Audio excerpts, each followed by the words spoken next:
So this week we are ripping the floors out and getting ready for the first coating, but it's a ton of work. They had a couple layers on the kitchen floor and 2 layers of carpet in the living room, and then the bathroom had a bunch of stuff that I had to get out with a hammer drill. So it ended up being a ton of work, but we're moving along quite a bit. We got the stove out, and it was just big, heavy, and then we started sanding. And we tried sanding first by just a belt sander, and I think it was just junky belts, and they just kept breaking. So then I went and got a drum sander. It's the first time I've used one of these, and it's a dangerous machine because you can really eat through some floor.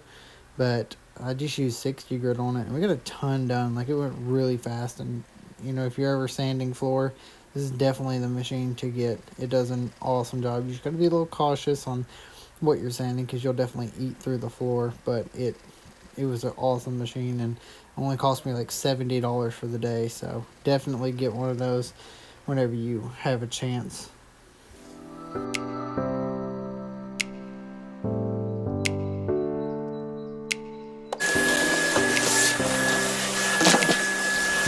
While we were cleaning this up, it had a thick layer of just like black dust that come through the carpet that I've seen on every remodel job that I've done with carpet. It was really gross, but it was under every single piece of carpet. We filled the vacuum completely up with this black tar like dust.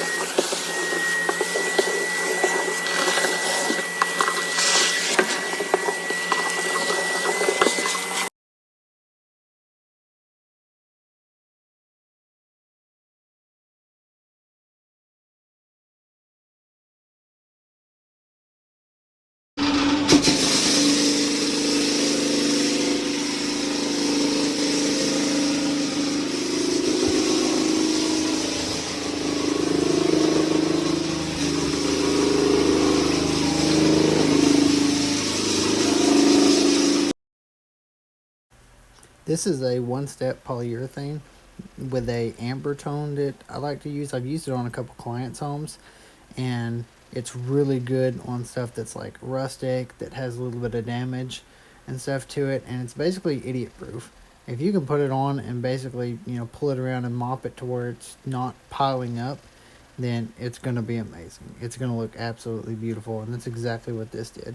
This first coat, it'll dull down just a little bit when it soaks up, because pine soaks up a ton, and then it'll come back in a whole lot once you put the second coat on there.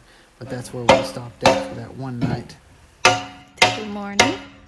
They're about to lay blocks over at the porch, and me and Arlo are over here. Just got started polyurethaning some trim boards. We got some doors here to match our floor. Hey, Arlo. So after we stained those, we ended up not liking it at all because it didn't match the floor. It didn't look very good with it at all. So we ended up planing every one of the boards back down, which worked good for the planer. And then we got another color. So that's what we're going to be working on in the next video, staining those again and making sure we like those.